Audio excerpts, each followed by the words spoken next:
I think some effective steps that white people who are trying to understand and navigate these very difficult and challenging spaces, what they can focus on and think about is really their investment in the systems that are particularly exploitative, right? So what does your investment in capitalism look like? We know that capitalism exploits racialized bodies. It is its job. It is how it's designed.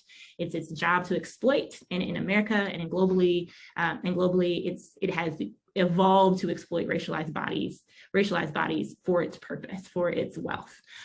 So identifying and thinking through how you as a white person are invested in capitalism, what systems do you support with your money, and how you can think about moving those money and that money into systems that are more about communal growth and communal kind of restoration and liberation.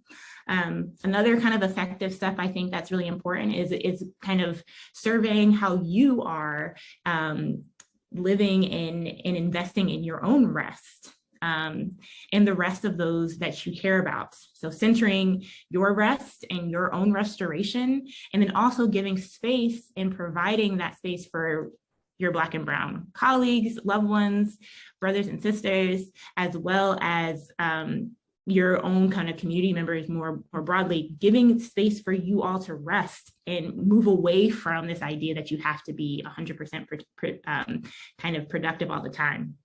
And third, I think really examining, what